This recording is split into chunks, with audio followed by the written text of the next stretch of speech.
Hello, SICW fans. Herb Simmons here. We're at the East Cronlech Community Center, and what a big night we've got here. We've got some of the greatest talent, as you know, in the business, but also tonight we've got some legends here with us. If you look at this panel right here, we got in the middle our great friend that is the spark behind the knock of SICW, Larry Matysik, from the days of Wrestling at the Chase, which you all know. To his far left right there, WWE, every legend you can think of, Hall of Fame, none other than the Cowboy, the Ace, whatever you want to call him. We call him our good friend here at SICW, Cowboy Bob Orton. And then this gentleman right here to the right of Larry really doesn't need any introduction, but I'm going to anyway. The Rattlesnake, whatever you want to call him, Mr. Terry Funk is here with us. Larry, what an arsenal of people. It's an arsenal of people who really all had parts to do with Wrestling at the Chase. When Wrestling at the Chase began in 1959, nobody knew if it would stay. Nobody knew if it would last. Before long, it had made such a big imprint on the people of St. Louis that now, I can't walk around anywhere where somebody doesn't come up and say, I remember Wrestling at the Chase. I remember when you did the commentary. I remember when George Abel did the commentary. I remember when Joe Garagiola did the commentary in 1959, 1960. I remember when Cowboy Bob Orton's father, it was Randy Orton's grandfather, when Cowboy Bob Orton's father, Bob Orton, was on the first Wrestling at the Chase show. And I remember when the Funks first came in. They first came in, Dory Jr. in 64, if I remember right. And in 1966, Terry Funk came in. Bob, since you're the oldest here now, we talked about your father. Had you heard much about St. Louis by the time you came here, where you had a chance to wrestle in St. Louis itself? Not really. I worked for Sam just a couple of times, and I come in after that for events. But no, I didn't hear a whole lot about St. Louis, except Dad loved to work for Sam. So I knew that because he was one of the best guys in the business as far as the money went, I think. So Dad liked coming to St. Louis. Well, and then coming to St. Louis, and of course it was a big deal then. And when the Funks came, they actually got to wrestle in the Coruscant room of the Chase Park Plaza Hotel. And I guess, Terry, that was a little bit different, wrestling in the Coruscant room with all the ladies in gowns and the men in suits. Well, the ladies in gowns, that was true. And the guys in suits, it was totally different than any place else in the entire United States. And it was the premier area for professional wrestling of all places in the United States. There wasn't a bigger place than St. Louis because it was the center of the country, and it was the center of wrestling at that time, and just absolutely loved coming up here. It was the biggest thing that ever happened to me. Was the first time that Sam ever asked me. He says, Terry, we'd like for you to come up here. He had taken my father and my brother before, but it was like, holy mackerel, I'm going to St. Louis, and just loved every minute of it, and loved the people that I was around, and I've never been to a big city like that before, truthfully. Well, Amarillo was pretty large at that time compared to anything that I'd been to. Well, of course, Terry Funk, he's belittling his own stardom by then because he was already starting to get a big name within the business, as well as his brother Dory Jr. was. Bob, you made some comment about Sam Muchnick there, and of course, he was the National Wrestling Alliance president. Back in his day, he probably had as much power of a different sort than Vince McMahon has today. Did that make a difference to you, hearing things like that? Everybody respected Sam. There's no doubt about that. The whole wrestling, what would you call it here? Community. Right, community. The country at that time. Sam Muchnick, that was considered the center of the country, and you come up here and wrestle in St. Louis, and it was like wrestling in the Garden, wasn't it, at that time? It was the Garden. Kiel Auditorium was the Garden at that time. And of course, we think of that Kiel Auditorium. I remember talking to the late Jack Briscoe once. He said that was like Wrigley Field. He said that was Madison Square Garden. He said that was just one of those towns that you can't believe you're in when you go into Kiel Auditorium. And I guess for both of you, because you'd heard so much of the history about it, Kaniski beat Thez there. Kaniski beat Thez, but Bob's father, he was a star up here, and so was my father before we ever even got here.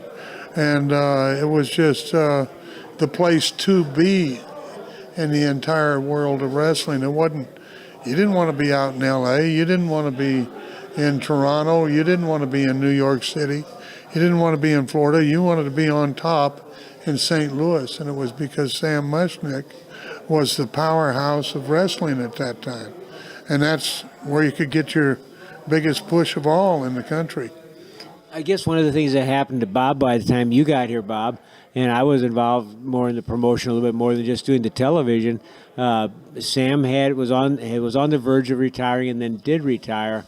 I guess that took away a little bit of his power in terms of when Terry was here. If you could get in the main event in St. Louis earlier, certainly in the 60s and early 70s, you were going to be in the main event everywhere, in Japan or otherwise. I don't know if it was quite that way when you were here, was it? Yeah. It was really big. NWA St. Louis. The NWA was big. It was sure. big. Sure, Sam was, like Terry said, Sam was the man for quite a while. The NWA. He was the man, and absolutely New York hadn't gotten that big at that time. Definitely St. Louis was the #1 town in the United States at that time. And Bobby on the card here, you were really doing something. thrilled to death. And of course, other promoters then wanted a part of you. Now, it didn't happen for Bob, though it could have happened, because I remember seeing your match at Madison Square Garden with Bob Backlund for the WWF title, where you guys had a 30-minute match and no punching. It was amazing. You went 30 minutes. The crowd was screaming the whole time, no punching, and you came within a hair of knocking Bob Backlund off for that title. Terry Funk won the NWA championship and had it for a long time before he was caught by Harley Race with an Indian deathlock and tore up his knee. Terry, what was it like to be the NWA heavyweight champion? Very busy. You had a whole lot of promotions across the country that you had to go ahead and wrestle for. And but believe me, as it was something that was considered a terrific honor to me. There couldn't have been a greater honor than to carry that belt, and I did, and it was only for a short time, That wasn't that short of a time. About a year. I guess about a year. 1 year. I remember right after that, and of course, if I don't bring this up, Herb Simmons is going to swat me in the head, because he liked these movies. He liked the movies you did with Sylvester Stallone, and he particularly liked the ones you did with Patrick Swayze. Talk about your movie career a little bit. Well, that's all I can talk about, is a little bit. No. The career, I had a wonderful time out there. I did it for a purpose and reason, because at that time, Bobby will tell you, we had nothing as far as insurance goes for a wrestler. If you got hurt, you had to dig into your own pocketbook. And what I did is I discovered that out there, if you made so much money, you were vested, and you were vested for retirement, but you also got your insurance after you made $15,000 in a year. And I would go out there and try to go out there until I made the 15, then I'd go ahead and go back to wrestling again. And that way they had to cover all of my insurance and everything else. And after about 15 or 18 years, I thought, well, I've only got a couple of years to go till I get retirement. So I went ahead and put in a couple more. So now I am a retired artiste. He's a retired artiste. Is he a retired wrestler? I have to tell this story. One time, I guess this was right about when you did the first movie with Stallone. I picked you up at the Warwick Hotel in St. Louis, downtown, where the office was. We gave you a ride out to this TV studio, and we talked about the way the timing worked out on booking TV shows and same on Wrestling at the Chase. So I kind of told you, you could probably get by with working 3-4 times a year here, because we did 3 shows a day. And you were talking about retiring then. Geez, you were talking about retiring then. And, since then, you've retired, I think, at least 45 times. And you still haven't retired from wrestling. I don't want to see you retire. But the next time is going to be my real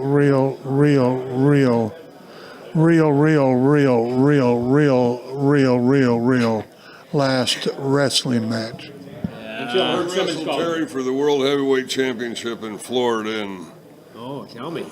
75 or 76 maybe. He was talking about retiring then.